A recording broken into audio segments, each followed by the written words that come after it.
పిల్లరా, మనము ఇక్కడ ఒక సత్యాన్ని గ్రహించాలి. అదేమిటి అనంటే, పరలోక రాజ్యము సమీపిస్తూ ఉన్నది. దేవుని సన్నిధి మనకు దగ్గరగా వస్తూ ఉన్నాడు. పరలోక రాజ్యము మనకు దగ్గరగా వస్తున్నప్పుడు మనం చేయాల్సిన పని ఏంటంటే మారు మనసు పొందాలి. ప్రతి ఒక్కరము మారు మనసు పొందాలి. సోదరుడా, మారు మనసు పొందకుండా ఎక్కడ నువ్వు తప్పించుకోవచ్చేమో కానీ నరకాన్ని మాత్రం నువ్వు తప్పించుకోలేవు, అంతవరకు గ్యారంటీ.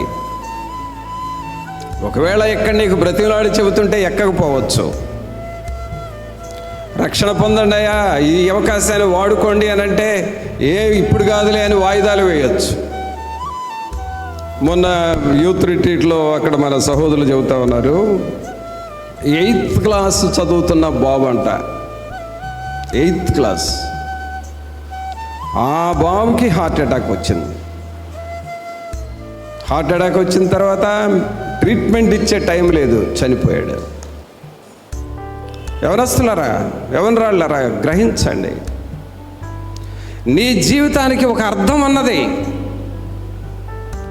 దాన్ని తెలుసుకోకుండా నీ ఇష్టానుసారంగా బ్రతికేవంటే, నీ ఇష్టానుసారంగా కాలం గడిపేవంటే చాలా నష్టపోతావు నువ్వు.